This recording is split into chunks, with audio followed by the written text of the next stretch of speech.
Human nature is kind of an interesting little beast. We tend to believe that this stuff just isn't going to happen to us. Why you don't hear about them saving lives is because it's a non-event.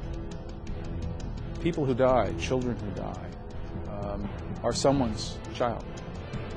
Property is one thing to save, but a human life's another.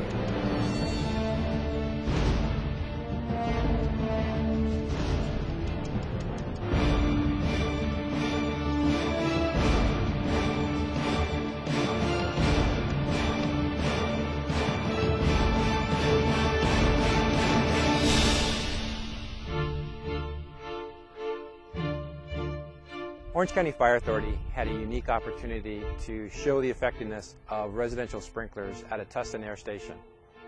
We took two buildings that were fire loaded the same, which means the combustible material inside the buildings were as close to identical as possible.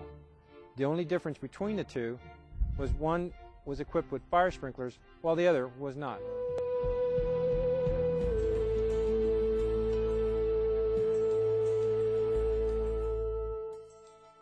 This room is furnished to represent a typical bedroom.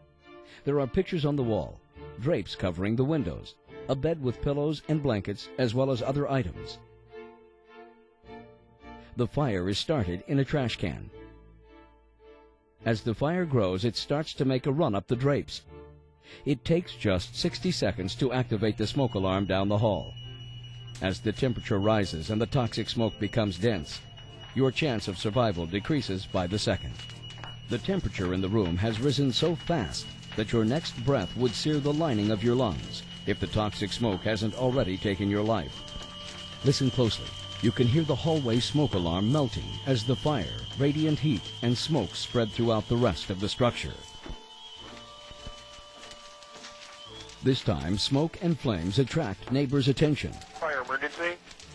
I'm walking by a residence at 6830 Cooper Stallion, and there's fire and smoke actually coming out of an upstairs window. Once the 911 call has been received, it will take approximately 6 minutes until the first unit arrives on scene.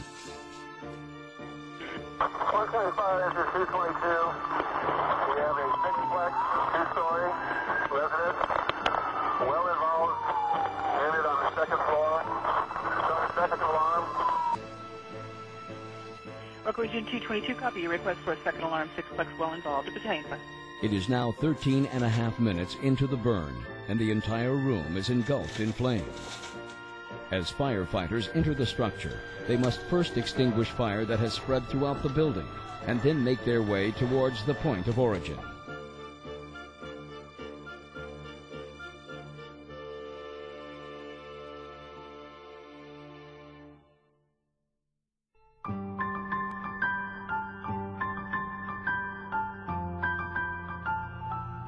In this room, the smoke alarm was placed in the bedroom and activates 10 seconds after ignition. In the previous burn, the smoke alarm was located in the hallway and took approximately a minute to activate. We see the same fire behavior displayed as before as it rises from the trash can and continues to grow and become hotter.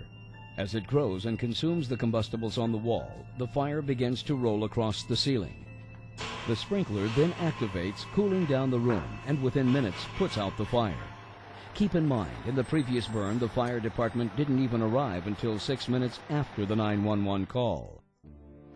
Common sense would tell you that sprinklers are a good thing, but I had no idea of how dramatic sprinklers can be in actually putting out fires without the presence of firefighters. On the non-sprinklered side, there was total devastation. The only thing that remained was the frame of the bed and wire hangers in the closet where the clothes once hung. The fire gutted the entire room. When you looked at the damage throughout the rest of the structure, what I thought was interesting was there was still a substantial amount of damage, but there was no what we call fire loading in the rest of the building, which would mean furniture and other combustibles. So it completely destroyed that entire room. In fire prevention, what really surprised us was the temperature. And not the temperature at the ceiling, which we expected to rise quickly, but how quickly the temperature rose at the lower levels. Within 2 minutes, it was over 200 degrees, which made it an untenable space. On the sprinkler side, it was a completely different story. As the fire moved up the walls and started lapping at the ceiling, sprinkler activated and extinguished the fire within a very short period of time. You had a little bit of scorching on the wall, some damage to the container where the origin of the fire was in the trash can, and a little bit of water, and that was pretty much it. There's no question that fire sprinklers save lives. There's no question that they work. The reason why you don't hear about it is that it is a non-news event, in that nobody dies, seldom is there an injury, and there's very little property damage. We'll respond units. By the time we get there, we cancel the rest of the units as a small mop-up operation, and that's all that's done. I understand that developers, people who build homes and apartments in commercial buildings, have a lot of heartburn over sprinklers because they do add cost, they add expense to construction. But I would suggest to you that any developer, any builder who actually sees a demonstration, a real-life demonstration of what sprinklers do will change their mind rather quickly. What really convinced me was how quickly the sprinklers attacked the fire, how quickly the temperatures dropped, and it would have given, I think, any occupant a reasonable opportunity to get out. This is one of those add-ons that is just a kind of a no-brainer, it seems to me. Yeah, you're going to pay another, $1,500, $2,000, $2,500 in the price of your home for sprinklers, but look what you get for it. I mean, people are paying far more than that kind of money for some ridiculous cosmetic improvements in their homes, and they pay it willingly. People see fire sprinklers portrayed differently in the Hollywood through movies. For example, you might see the prankster that takes a match and lights off a sprinkler head, and then the whole building, all the sprinklers start spraying water, and that just doesn't happen. It's just the one sprinkler head over the fire, and as the fire grows, there may be a few other sprinkler heads that activate, but you don't have the deluge throughout the entire structure like they portray in the movies. Residential fires are not only dangerous to civilians, but to firefighters as well. When you see what it is that firefighters have to do and the risk they have to place themselves to fight a fire that otherwise would have been out before they even arrived, I mean, it's just, it's frightening. It's so dangerous, and this eliminates the danger, eliminates it.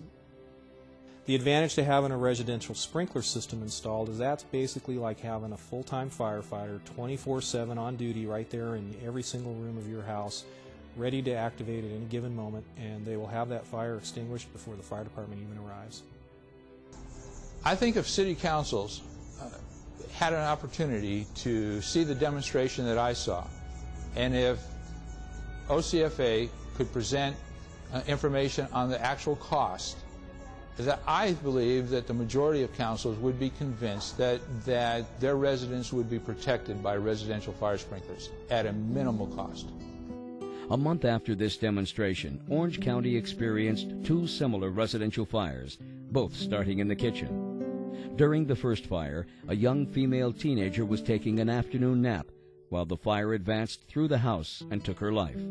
2 weeks later, a 6-month-old baby girl was left unattended in a high chair when a fire ignited.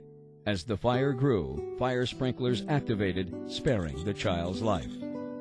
Here we live in one of the most technologically advanced nations in the world, and yet we're allowing people to die in residence because of no sprinklers. I mean, every fire that I've gone to where there's been a fatality, had there been fire sprinklers there, not only would the damage been minimized, but a person would be alive to tell about that.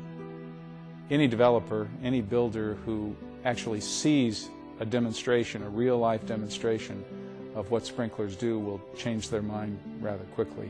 You cannot put a price on life.